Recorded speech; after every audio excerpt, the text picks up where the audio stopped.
dicho esto, doy la palabra a Antonio Piñas, que es profesor en el CEU, en la misma universidad que está Ignacio Blanco. Yo no conocí a Antonio Piñas, es un doctor que hizo la tesis precisamente con Manolo Freijo, y trabajando la cuestión de la creencia en la algo me encontré con un par de artículos suyos recientes que me dio tiempo de citar en mi libro Las creencias. Y bueno, pues es un placer tener aquí hablando de la algo porque es muy poco frecuente que a la algo lo tengamos en cuenta en estos congresos y simposios de filosofía. El año 2009 se dedicó un gran evento a la Inentralgo con varios participantes, entre ellos el propio Manolo, yo mismo, que he publicado ahora en mi libro, he publicado mi contribución a aquel congreso. Manolo lo publicó antes, pero realmente no ha sido un autor integrado en la filosofía española académica. Muy pocos de los académicos, mucho menos de mi generación, que no ha leído prácticamente nada ni lo ha citado nunca, cuando libros de la Inentralgo, por ejemplo, La Esperanza, es un monumento lleno de filosofía por todos lados. Y yo personalmente pues debo a la Inentralgo también el haber entrado en Ortega, porque haciendo mi tesis doctoral en un libro de la Inentralgo que se titula Realidad del Otro, Experiencia y Realidad del Otro, creo que es el título. Teoría y Realidad del Otro, pues ahí habla la Inentralgo de la objeción de Ortega a meditaciones de cartesianas de Husserl, y precisamente por ese texto entré yo en Ortega, porque después de eso fui a leer El hombre y la gente y me encontré una sorpresa que me parece que era absolutamente fenomenológico todo lo que Ortega decía en ese libro. Y entonces, pues desde entonces yo me familiaricé con la Inentralgo y luego, pues bueno, siendo la Inentralgo además turolense, de un pueblo de Teruel, pues siempre he tenido mucha cercanía a la Inentralgo por mi amistad con Rafael Lorenzo Alquezar. Doy la palabra a Antonio Piñas. Como ha fallado Sonia, tenemos un poquito más tiempo, no mucho más, para que tengamos una discusión amplia, así que te avisaré 5 minutos antes, pero en torno a 35 minutos, sin problema. Bien, tienes la palabra. Muchas gracias por la presentación, Javier. Y, y bueno, sobre todo gracias a los organizadores del Congreso, Tomás, Noé, por la invitación a este magnífico congreso. Y nada, yo continuaría por presentación también. Me alegra mucho estar en esta mesa junto al que fue mi director de tesis, Manuel Fraijó. Una anécdota personal, el primer libro que me tocó leer en la carrera, por indicación de nuestro profesor de antropología, que era en aquellos entonces el profesor Manuel Masía, fue Cuerpo y Alma, un libro que acababa de editarse hace poquitos años, cuando yo empezaba la carrera, y que se presentaba como un libro un poco revolucionario en ese momento en el campo de la antropología filosófica. Fue un libro que me impactó bastante y que, como joven iniciador de estudios filosóficos, me ayudó a mover la cabeza, porque esa es una de las virtudes del pensamiento y de la obra de Laín, ¿no? Que ayuda a mueblar la cabeza. Yo abandoné ya las lecturas de Laín a lo largo de la carrera, pero ¿cuál fue mi sorpresa cuando me presenté? Yo hice el doctorado aquí en la UNED, los cursos de doctorado, ya venía buscando también el magisterio de Manuel Fraijó, y en la entrevista, un tanto despistado, para elegir tema de tesis, mi primera idea era sobre Julián Marías, y Manuel me quitó las ideas. Yo me alegro de que me quitara las ideas en ese momento, y comentando las posibilidades. Bueno, pues el tema de religión, persona, aparecía el tema de la esperanza y tuvo la genial ocurrencia de orientarme hacia la Inentralgo y la obra de la espera y la esperanza. Así que empecé la carrera leyendo a Laín con gran admiración, y empecé mis estudios de doctorado con Pedro Laín. Y no me he podido desembarazar de Pedro Laín, porque luego ya en la universidad, en el CEU, también se me asignó una docencia interdisciplinar en la Facultad de Medicina.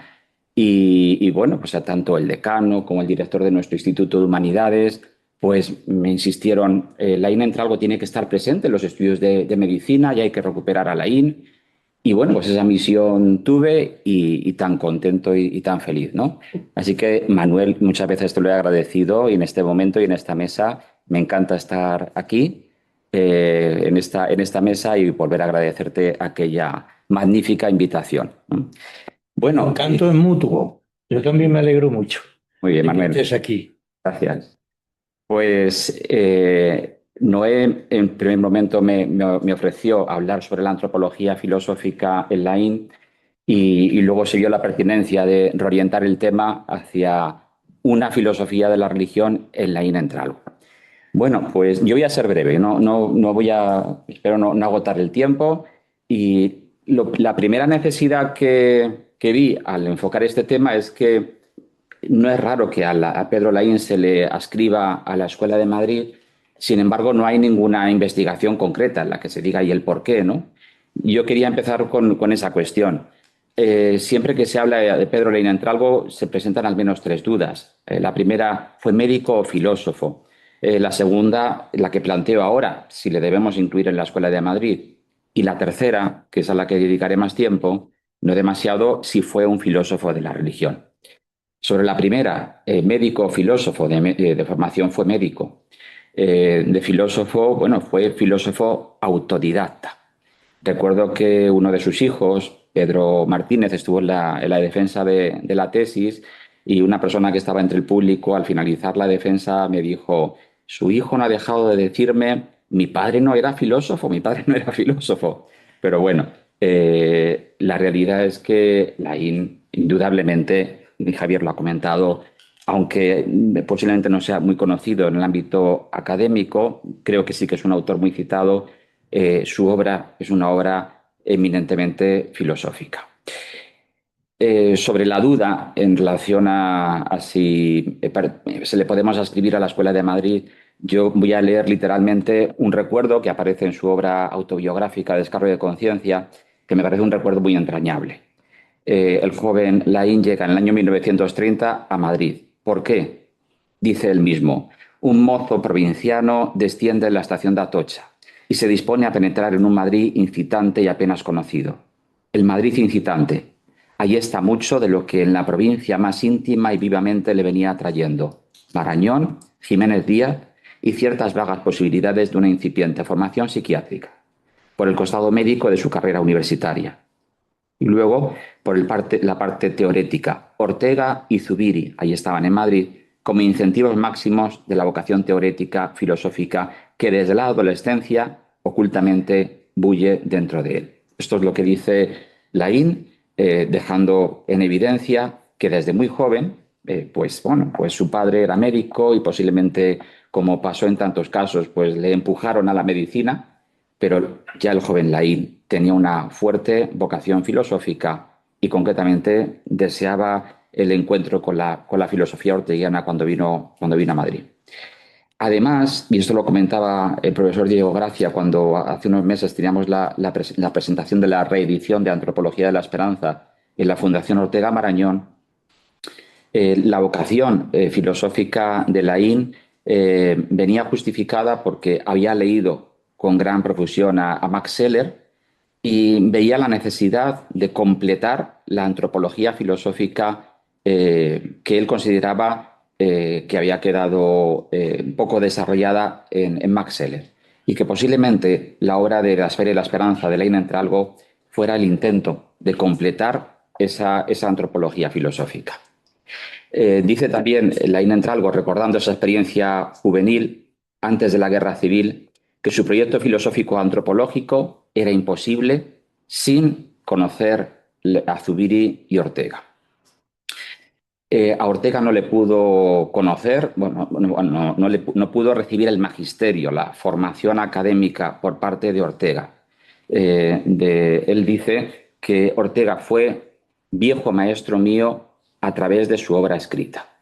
Sí que tuvo encuentros personales con él, sobre todo cuando intentó su ingreso en la Universidad Central, sobre todo cuando tuvo que dar la cara por defender a don José Ortega y Gasset, pero no le pudo tener como maestro. Cuenta también Efectivamente, esto es lo que vendría ahora. Noé, porque yo me he despistado ya de la presentación. Sí, Que está ahí. pues aquí hay una foto en la que aparece lo que Laín llamó ese areópago. Y dice Laín, dice, me quedó dentro el no haber podido asistir a la tertulia mítica de la revista de Occidente. Allí estaban Ortega, Zubiri, Morente. Zubiri aparece aún con traje talar, sacerdote. Pitaluga y otros tantos. Dice, pero nunca tuve, pobre de mí, quien me introdujese en ella y siempre me faltó desparpajo para pedir por mí mismo la admisión en el eximio Areópago. Bueno, pues eso él siempre sintió el no haber tenido esa fuerza para pedir el poder entrar en aquellas tertulias, ¿no? Juan Padilla, en un artículo sobre la Escuela de Madrid, dice, Ortega creó escuela porque tuvo discípulos que a su vez han tenido discípulos. El mapa del discípulo orteguiano es amplísimo y variado. Sus límites son difusos. Fin de la cita. Partiendo de esta dificultad, yo creo que la inscripción a la Escuela de Madrid está más que justificada, ¿no? Pero si hubiera que aludir a algunos argumentos, yo he seleccionado, sin ánimo de agotar los argumentos, al menos 6 razones. La primera, yendo a su amplísima bibliografía, y sobre todo jugando con la magnífica bibliografía que editó Juan Padilla, aparecen 9 títulos en los que explícitamente Laín habla sobre Ortega. El primero, en su época falangista, fue Revisión Nacional Sindicalista del ensayo de Ortega y Gasset, titulado Biología y Pedagogía.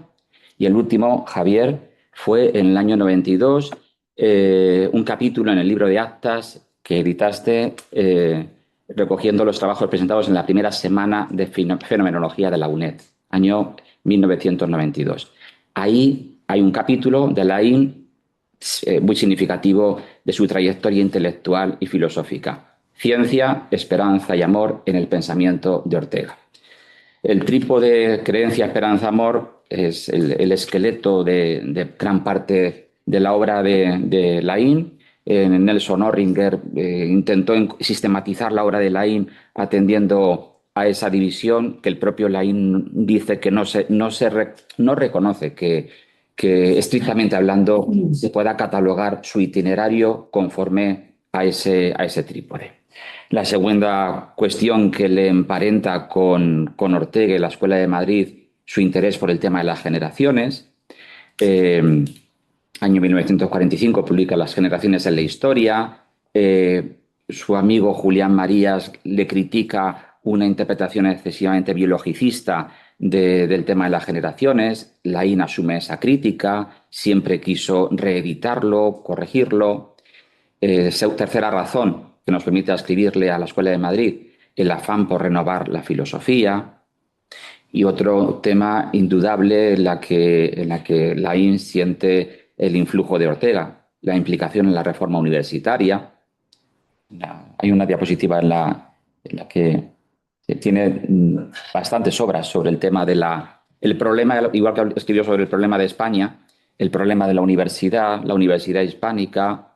Pues ahí también a Laín le debemos bastante los tímidos intentos de reforma de la universidad en su momento.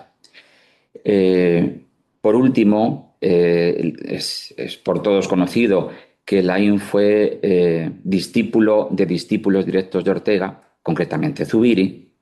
Zubiri no solamente fue maestro, sino gran amigo. Y no olvidemos tampoco, se habla poco de ello, la amistad que tuvo con Julián Marías, siempre en la anterior. Hay una historia de la filosofía y la ciencia que escriben los dos mano a mano. Y a mí siempre me llama la atención que en ningún capítulo aparece esto lo escribe Laín, esto lo escribe Marías, ¿no? Es una obra de los dos, conociendo el pensamiento de ambos, uno siempre tiene claro, esto lo debió escribir Marías, esto más bien lo escribió Laín, ¿no? Una obra que los dos reconocen que ayudaron en su edición Elio Carpintero y José María Piñero. una obra que escribieron para los universitarios que se iniciaban en la filosofía y para los del Preu, ¿no? Pues claro, Marías tuvo una gran vinculación con Laín, y bueno, sería otro de los motivos que justifica el que reconozcamos a Laín como un miembro de pleno derecho de esta escuela. Y por no agotar el tiempo, una idea que habría que desarrollar, el gran vínculo que Laín tuvo con Juan Ros Carballo. Juan Ros Carballo sí que frecuentó las tertulias orteguianas. Juan Ros Carballo tuvo la suerte de además, en el año 49, enviarle su obra, la siguiente. Sí, la obra de medicina psicosomática se la mandó a Ortega, y Ortega le respondió con esa carta en la que dice: esta obra es una obra catedralicia. Así caracterizó Ortega la obra de psicología, de patología psicosomática. Ortega también le dice que está muy interesado por el tema, por esta cuestión de la dualidad cuerpo-alma. Y bueno, pues interesante el ver, Ros Carballo estuvo muy vinculado al primer Zubiri, es de los autores que se decepcionó con la transición o el cambio que se operó en el pensamiento de Zubiri, pero ahí tenemos una relación muy interesante. Ros Carballo, Marañón, Laín y Zubiri. Y voy ahora al segunda parte del tema que nos ocupa. Podemos decir que Laín fue un filósofo de la religión, gracias Noé. Yo empezaría negando la mayor. Él mismo no se habría reconocido como filósofo de la religión, como tampoco se reconocía como filósofo. Ahí su hijo Pedro tenía razón en que su padre era médico y que él mismo no se reconocía en la nómina de los filósofos, ¿no? Bueno, de hecho se cuenta que cuando alguien iba a buscarle para pedir orientación en temas filosóficos, Laín decía: para estos temas vayan a buscar a Julián Marías, ¿no? Yo me dedico a otras cosas. Yo sospecho que esto lo hacía sobre todo cuando no le interesaba el tema que le ofrecían, o cuando había algo que no le encajaba y los derivaba a Julián Marías, ¿no? Bueno, pues él mismo no se reconocería en el campo de la filosofía de la religión, pero yo considero que sí que hay motivos para considerar que hay unos elementos más que considerables de filosofía de la religión en Pedro Laín. El primero de ellos, lo que tiene que ver con su magna obra, La espera y la esperanza, año 56. Él no tuvo la fortuna de que Ortega la hubiera conocido. Cuenta cómo se la entregó la editorial Revista de Occidente a su hijo. Y seguro que Ortega hubiera dicho también de esta obra que era una obra catedralicia, porque lo es, ¿no? ¿Tuvo alguna influencia Ortega en que Laín tuviera la motivación de escribir esta obra?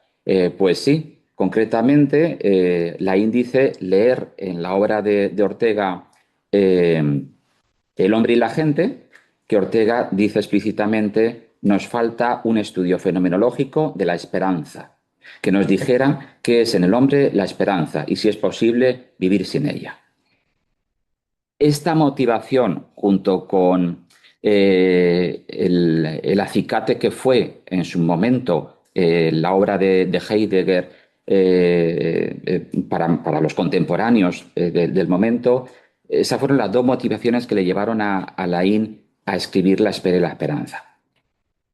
Pero me parecía importante subrayar esta motivación, que Ortega reclamaba una fenomenología de la esperanza y Laín cogió el guante, tomó el guante. Y bueno, pues salió adelante esta magnífica obra, ¿no? Esta obra sobre la esperanza es eminentemente de tema religioso, en la medida en que uno de los hilos conductores de la obra es la existencia de una esperanza trascendente, que según Laín es la esperanza genuina.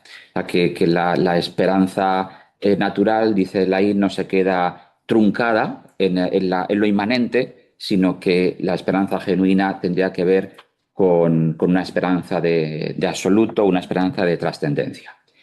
Laín no puede escribir esta obra sin el gran influjo, por supuesto, de la cuestión de la religación de su maestro Xavier Zubiri. Es una obra que invito a leerla porque es un saber enciclopédico y se aprende mucha filosofía leyendo esta obra, ¿no? El otro elemento de filosofía de la religión, al igual que William James, Ortega, Laín toma el guante de continuar con una fenomenología de la creencia. Y es un hilo conductor de toda su obra, el estudio de la creencia en el ser humano y en la filosofía, considerando que el tema de la creencia, dice Laín, ha sido muy poco tratado en la historia de la filosofía. Y podemos avanzar, ¿no? Esta. También la presencia del tercer trípode, el amor, la filosofía del ágape, es nuclear en la filosofía de Laín. Pongo esta foto porque donde Laín él habla de una conversión religiosa, fue jovencito estudiante de medicina en Burjasot, en Valencia.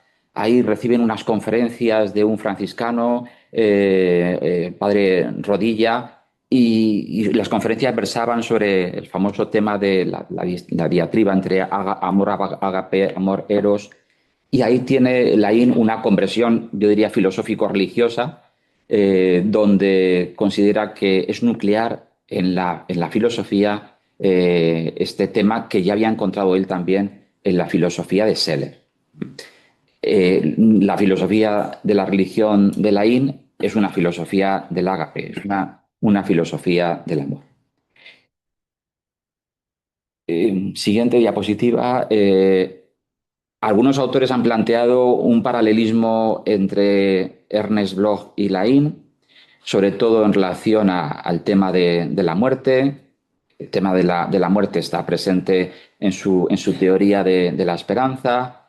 La última obra que Laín no pudo escribir se iba a titular El morir de la persona. Es una cuestión en la que evolucionó bastante Pedro Laín, como evolucionó en muchos de los temas filosóficos, y esta fue la obra que no pudo acabar, El morir de la persona.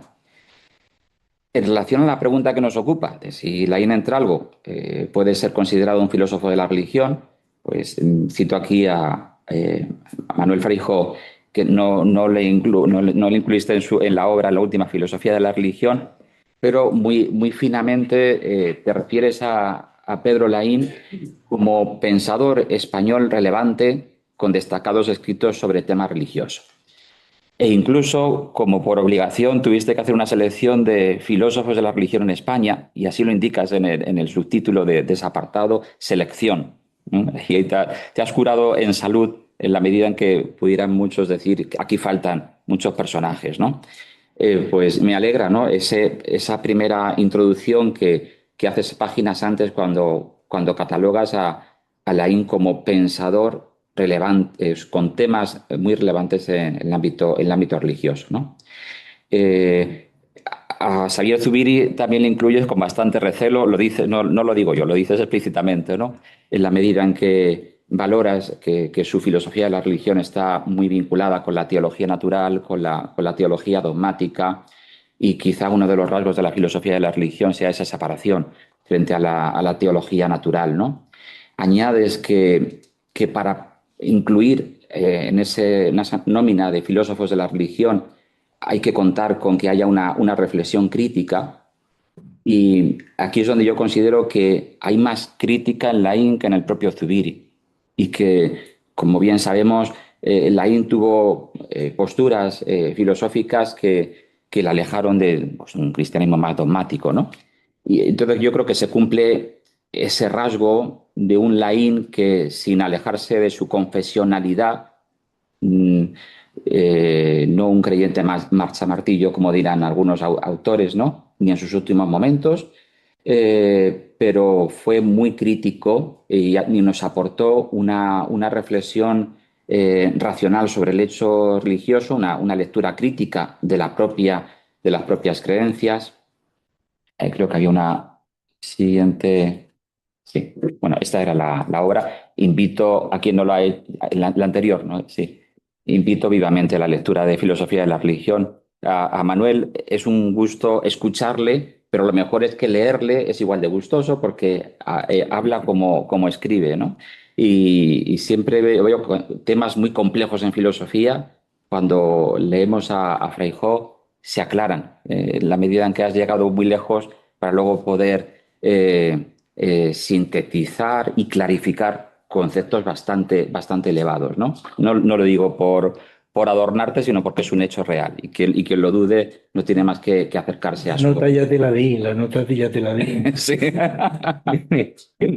Bueno, pues leo aquí, literal, y voy acabando, en esta obra, cuando consideras el acercamiento que Laín hace a Ernest Bloch, dices explícitamente sobre Laín se centró en Bloch, creyó encontrar un complemento a su propia teoría de la esperanza y nos dice Manuel Feijó lo siguiente, ¿no?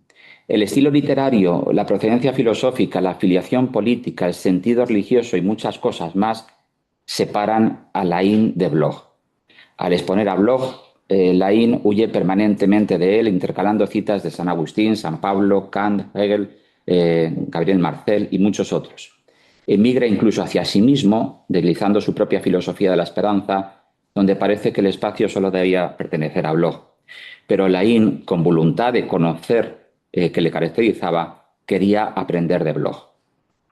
A fin de la cita, efectivamente, este fue el espíritu de Pedro Laín Entralgo, lo que él llamó ese abrazo dialéctico, una seria voluntad de comprender incluso la filosofía, el pensamiento del contrincante. Esta es una de las virtudes del pensamiento de Laín, aunque como nos dice aquí Manuel Feijó, efectivamente pues su propio enfoque filosófico le permitiera no ver lo que el otro autor estaba diciendo, ¿no? Laín no compartía la dicotomía que se planteó en una tesis doctoral donde se decía que Bloch había hecho una teoría materialista de la esperanza, mientras que él, Laín Entralgo, había hecho una teoría espiritualista de la esperanza. Y Laín tampoco se reconoce en esa dicotomía, aunque agradeció esa tesis doctoral. Y ahora sí, ya acabo. En la obra de José Gómez Cafarena, El enigma y el misterio, yo aquí he encontrado un argumento de peso para situar la obra de Laín Entralgo en el campo de la filosofía de la religión. Cafarena tiene un capítulo dedicado a filosofías de la existencia y cómo caracteriza estas filosofías de la existencia, filosofías del sentido. Creo que nos permite encontrar ese ensamblaje de lo que sería una filosofía de la religión en Laín con el campo de la filosofía de la religión.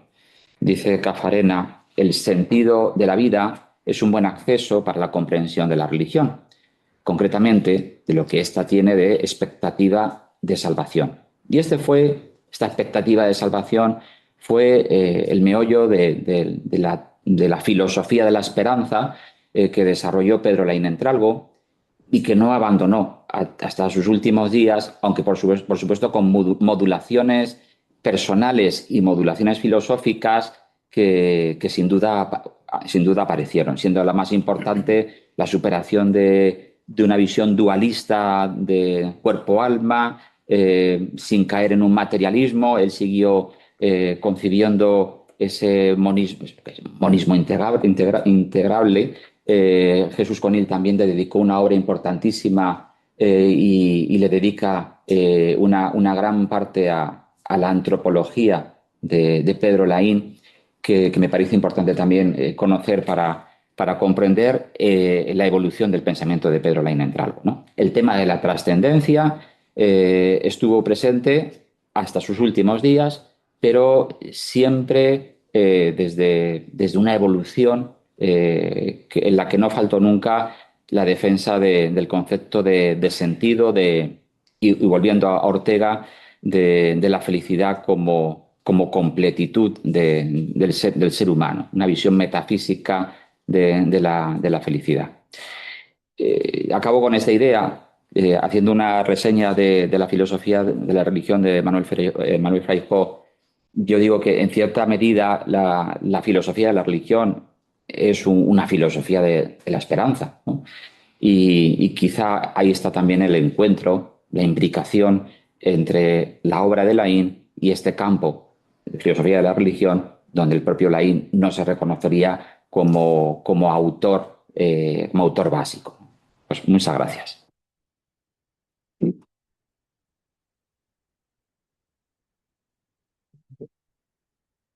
Había una última diapositiva donde también aparece Aranguren.